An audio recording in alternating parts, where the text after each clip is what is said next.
Bonjour à toutes et à tous, voilà bien longtemps que je n'avais pas fait de vidéo. Je vous avoue avoir été très pris par d'autres activités ces derniers temps, et ce malgré ce cher troisième confinement. Et puis vous savez sans doute ce que c'est que de procrastiner, les journées filent, les semaines s'accumulent, et au final cela fait des mois. Je vous avoue que cet exercice, pour être honnête, me manquait. Et c'est en voyant une information, un article passé ce matin sur les réseaux, que je me suis dit que c'était le moment opportun de s'y replonger et de se remettre à l'écriture. Alors je vais essayer de faire le tri, parce que j'ai pas mal de notes là, beaucoup plus qu'à l'habitude, à croire que j'avais un petit peu perdu le fil. Donc une nouvelle vidéo, la neuvième du nom, la dernière datait de janvier je crois, donc effectivement ça, il y a eu un petit laps de temps quand même. Neuvième vidéo du nom que j'ai appelée Le cauchemar d'Orwell. Une fois n'est pas coutume, et même si curieusement je deviens d'un naturel optimiste, pour des raisons que j'ai déjà développées auparavant dans mes précédents enregistrements, quelque chose, c'est un fait, me dérange, me questionne, comme toujours j'ai envie de dire, questionnement permanent, quelque chose m'inquiète, me désarçonne, et dans cette vidéo j'espère ne pas trop m'embarquer dans des envolées abstraites, parce que vous savez que c'est un petit peu mon défaut ça. Alors pour commencer, vous le savez, je fais pas ou fort peu de politique. J'essaye en tout cas de pas être dans cette veine-là. J'estime que cela n'a pas sa place ici, que je n'en suis pas du tout légitime, qu'il est trop simpliste à mon goût de le transmettre via cette médiation à la fois ouverte à tous, et terriblement ingrate, où finalement la critique pour moi n'en est pas. Juste ordinairement, j'ai envie de dire, l'expectoration de ses avis, euh, bien souvent sans discussion possible, et ce genre d'échange, je le fuis. Donc, concernant le contexte social, puisque vous l'aurez deviné, il s'agit de cela tout de même dans cette vidéo, je n'évoquerai pas mon opinion politique, que vous connaissez peut-être dans les grandes lignes si vous me suivez par ce moyen ou dans la vraie vie. Je ne reviendrai pas sur ce que certains appellent la manipulation gouvernementale, ou bien encore sur le cas nettement plus sensible du complotisme, qui par ailleurs fera peut-être l'objet d'une autre vidéo. Je l'ai noté dans un coin de ma tête, on verra par la suite. Je n'y reviens pas sur ce pôle, sur ce pan politique, parce que beaucoup le font certainement mieux que moi, et m'engager sur un grand boulevard vide, pour ma part à la fois dénué de véritable contenu et par la même occasion rempli d'évidence, ça ne serait guère glorieux. Ce n'est pas le but, et très clairement ça ne m'intéresse pas. Alors, pour moi, les faits, vous le savez, si l'on y regarde de plus près, ne datent pas d'hier. Ne datent pas d'hier, et bien que la situation globale se soit envenimée depuis un an et demi, en gros, ce n'est fatalement que la résultante de décennies successives, d'un siècle peut-être, à préférer le confort à la raison, à aduler une certaine forme de nihilisme, voilà, du jeu de la statue de pierre, en prenant les avantages considérables, parfois inconsidérés, en méconnaissant les revers de la médaille. Alors, je n'aime pas et je n'accuse jamais frontalement les gouvernements, cela est encore une fois bien trop manifeste et faiblard à mon goût. Je préfère, puisqu'en faisant partie après tout, m'intéresser à ce qu'il se passe dans le peuple, au cœur de la vie de chacun, qu'il soit amis, proches, connaissances diverses, des personnes que l'on croise comme ça, et parler de leur travail, de leur conception de l'existence. Comment se projettent-ils dans le futur, s'ils voient un horizon se dégager pour eux, pour leurs enfants? Comment gèrent-ils leur sphère professionnelle, familiale, etc., etc. J'aime avant tout à apprendre et à décortiquer de manière neutre, du moins je l'espère, ce qu'il est sur le terrain. Et en aucun cas que ces échos de terrain me soient redirigés, rebalancés, modelés de manière trouble par quelconque journal télévisuel ou un autre débat, je ne sais pas lequel, prenant l'information, tandis que tout me semble atrocement fermé à la base, ce n'est pas un scoop, et qu'au final, nous n'apprenons rien de plus qu'une mise en scène évidente de contradictions, lorsque cela devient tristement un art de mettre en opposition ce qui pourrait pourtant être si riche, si unifié, et qui devient donc le point culminant de la balourdise. Je dirais ceci pour commencer véritablement mon questionnement. Dans cette affaire, dans ce que nous vivons depuis plus d'une année maintenant, n'oubliez pas que pour faire un bon match, en grand sportif et amateur de sport que je suis, il faut deux équipes. Il faut deux équipes.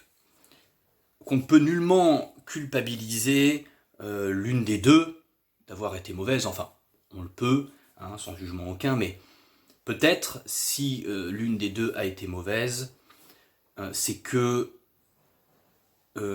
l'autre a été d'une grande qualité, de grandes compétences, après tout. Et j'adore tout particulièrement, il me semble déjà l'avoir cité, cette image qui dit que pour tout émetteur, il faut un récepteur. Et à l'heure où je parle, nous sommes le quel jour vendredi. Oui, vendredi, 14 mai. Jamais cette expression ne m'a semblé aussi juste. Et surtout, cette expression d'émetteur-récepteur, enfin cette image d'émetteur-récepteur, si peu arrive à la considérer, que cela façonne, augmente, amplifie totalement, en forme comme en fond, les raisons de mon inquiétude. Il me semble aussi l'avoir déjà évoqué, mais ce ne sont pas les gouvernements et leurs stratégies diverses sur lesquelles on pourrait débattre des heures qui personnellement m'effraient. Pourquoi, lorsque l'on connaît à l'avance les feintes de l'adversaire, ses coups de bluff, pour pas dire autre chose, il paraît élémentaire de les contourner. Et donc, non, ce qui m'effraie est bel et bien ce peuple, encore capable d'agissements épouvantables, d'horreur, rejetant la cause sur l'éternel conflit du dominant-dominé, qui a bon dos, hein, il faut bien le dire, et ce peuple qui finalement se trompe d'ennemis. D'ailleurs, y a-t-il véritablement des ennemis qui soient visibles?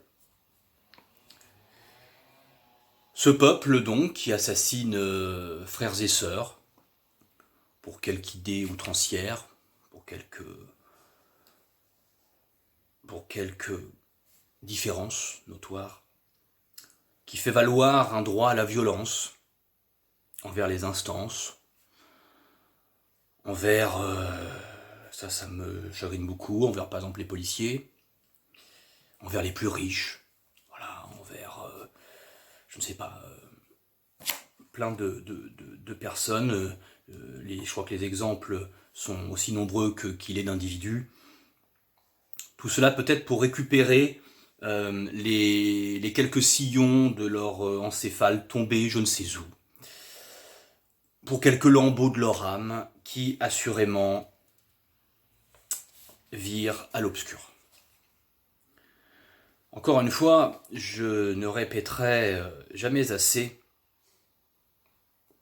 mais ceux-ci, dont le nombre me paraît exponentiel, font le même jeu que ceux qu'ils dénigrent. Triste constat que d'être si loin de soi et si loin d'autrui.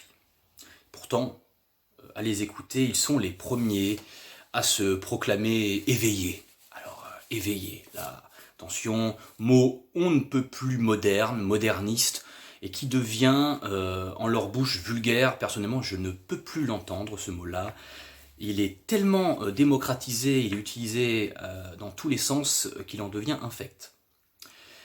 Alors, soit ils se prétendent éveillés, ou ils se disent révolutionnaires, portant bien haut le drapeau d'une rébellion dont eux seuls détiennent le secret et la conscience. Les autres ne sont que des ignares. Et comment peut-on être éveillé ou révolutionnaire, donneur de leçons, lorsque l'on applique guère ceci à son propre tabloïd? Ce sont ici les affres, selon moi, de la déshumanisation qui scintillent, rideau sur une scène en carton, échec et mat. Alors, étant de nature hypersensible également, c'est assez triste de constater que nous soyons à ce point, à lever des armées afin de combattre son voisin, ou tout simplement son interlocuteur, simplement parce que le désaccord existe. Alors là, évidemment, ils diront tous, à vous de mettre ce que vous voulez derrière ce « ils diront tous, si personne ne bouge, eh bien, rien ne bougera. C'est vrai, certes. Mais cette mouvance est-elle synonyme de réussite? Est-ce que cet axe a du sens? Au sein de ce monde, cadenassé par le règne de l'image, les générations se suivent et ne se ressemblent pas. Du moins, l'ombre, on va l'appeler comme ça, gagne du terrain, comme elle sait si bien le faire, en gangrénant la matière grise, en prenant la forme, le visage de l'individu lambda, allant noyer à la source même ce qui fait les valeurs et la vertu de l'homme avec un grand H, le respect. Alors le respect, très clairement, il s'essouffle, et quelques vrais résistants, terme quand même fort, n'ont pas d'autre choix que de fléchir les genoux devant l'écrasante majorité qui contraint à peu près tout le monde à se coudre la bouche et à clore les yeux. Il naît, selon moi, dans l'affrontement guerrier, nous sommes en guerre, petite pique, aucune grandeur qui vaille la peine d'être écrite, transcrite ou même relatée, et pourtant tous en font des livres de ce côté guerrier, ils en font des livres, des scénarios et des négociations. La vie n'intéresse plus, la mort est commerciale. Dans le principe même du doute fondamental, j'ai fait aussi une vidéo là-dessus, plus personne n'ose l'émettre ce doute, puisqu'il est aussitôt saccagé d'ego et de causeries à l'emporte-pièce, des brèves de comptoir presque. Il y a dans le système humain, en ses nerfs à vif, cette impression divisible, voilà, comme si on avait deux pôles, et de devoir en permanence choisir entre l'un ou l'autre. Voilà, et au final, c'est l'unicité qui est balayée par la dualité. Et les absents ont toujours tort, décidément, si bien qu'on ne cherche même pas à savoir de cet abstentionnisme. Et là, une petite formule que j'ai trouvée rigolote, dont j'en prends la création. Ils ont tous une pelle et nul ne creuse. Alors, cette majorité silencieuse, qui sont-ils, ceux qui se taisent, et qui pourtant n'en pensent pas moins? Leur neutralité apparente doit-elle être réduite à de la faiblesse? J'en suis loin d'être convaincu, et si tout simplement le chemin était autre. Le mal, dans sa conception non personnifiée, non biblique, ni quoi que ce soit de ce genre-là, mais le mal inséré dans les ramures de notre quotidien implose en chacun lorsque l'orgueil est piqué. Que le château de cartes s'effondre, toutes les constructions d'ailleurs aussi, que le constat est fait que les sables sont dorénavant mouvants, que la terre-mère n'est plus qu'une lande de grisaille et de béton. Force de constater que, à l'heure où je vous parle, malgré les distanciations sanitaires imposées qui sont devenues de l'ordre du banal, disons-le, il n'est pourtant plus de distance quant à sa propension à être dans l'acceptation du choix d'autrui. Syndrome de la civilisation non civilisée qui s'est perdue dans le matérialisme, dans l'âge d'or du commandement, sans déceler les trésors qui ne se comptent en banque. Le cauchemar d'Orwell, donc, puisque si nous nous rendons à pleine vitesse dans le mur du totalitarisme, véhiculé par le maniement habile des masses et des consciences, à grands coups de retournements, de délits, de sanctions diverses, de répression. Le tout dans une atrophie libertaire qui vient à véroler même les plus sages. C'est hélas le triste leitmotiv de l'histoire, avec un grand H. Malgré tout ça, force de constater que ce sont bel et bien les hommes eux-mêmes, et donc le peuple, que j'évoque depuis le début, les hommes eux-mêmes qui sont les architectes de cette prison géante. Qu'il leur revient le mérite, je ne sais même pas si on peut dire mérite, d'en avoir conçu les plans, et ce jusqu'au moindre barreau, dans lesquels ils s'enferment, dans lesquels ils pensent vindicativement, pour le souvenir, s'octroyer une liberté. Mais la liberté, elle n'est point à l'extérieur,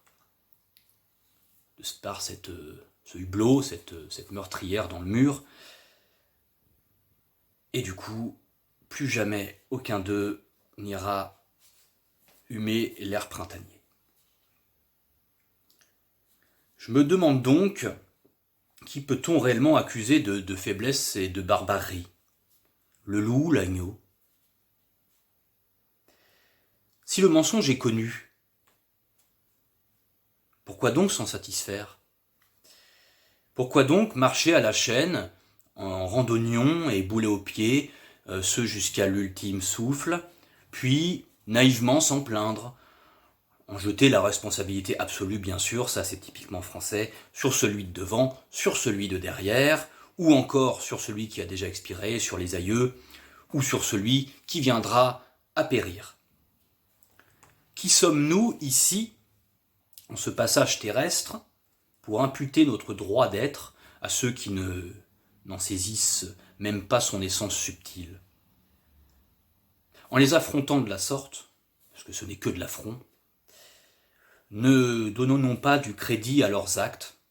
Pire, ne leur rendons-nous pas hommage en nourrissant leur certitude à être dans le bon, à être des visionnaires, dotés d'un pouvoir divin, presque. Dans la longue bobine de l'existence, ce n'est qu'une répétition identique de plans-séquences, de schémas de plus en plus forts, de plus en plus abrupts, jusqu'au jour où, acculés, le dos à la bienfaisance, tous seront résignés, attendant que tombe en leur escarcelle la lumière déchue, la lumière qui, hier, donnait une certaine forme d'innocence, et ils fermeront la porte à des jours meilleurs, dénigrant le destin. Le cauchemar d'Orwell n'est pas qu'une simple succession de cages, où l'on parque des individus, des chiffres, pour en faire des sujets, des objets. Ce n'est pas non plus l'allégorie réductrice du règne des robots, plutôt de la robotisation d'ailleurs, enfin, de l'informatisation même. C'est la métaphore désormais terriblement réelle, à la fois de l'hypercontrôle, de la race par la race, et de l'incontrôlable abandon à n'être plus que captif, délaissant ses convictions, ses espoirs, ses rêves. Jamais un roman n'a été aussi novateur, ni a su anticiper l'avenir avec telle minutie.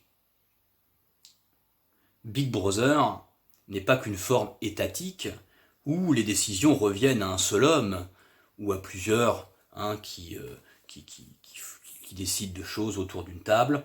Non, Big Brother est en chacun de nous, c'est le sang qui parcourt nos veines, il coule à foison à chaque étalage de nos vies derrière l'écran, charnellement dématérialisé, pensant tout savoir de l'autre, puisqu'il raconte sa vie dans les moindres détails, tandis qu'il n'en est rien de plus qu'une photographie finalement éphémère, somme toute laide, et là c'est peut-être un avis qui est un peu subjectif, mais laide, encornée, et uniquement dans la vérité de l'instant, et encore. Nous nous ravissons autant de la carotte que du bâton. Puis préférons reprocher les blessures infligées sur la faute à pas de chance. Au fil des ans, nous sommes devenus autant victimes que bourreaux, se croyant sauveurs alors que l'on ne sait se sauver de soi-même. C'est un comble. Mirant dans le miroir brisé une contrefaçon, un spectre de ce que nous voudrions être. Pour les références cinématographiques, vous savez aussi que je suis un grand fan de cinéma, eh bien c'est le Vidéodrome de David Cronenberg. On a un snuff movie orgasmique, mélangé à un Brésil de Terry Gilliam et son open space onirique, entre l'apologie de la chair nouvelle et un échappatoire héroïque. Le cauchemar d'Orwell, ce n'est pas une déflagration qui frappe soudainement l'univers en un enfermement despotique et voyeuriste. C'est un murmure long et éthéré. L'apocalypse des hommes prendra ainsi effet en leur conditionnement radical, irréversible, entier. Il prendra effet en leur ignorance tyrannique. Il prendra effet dans un long silence.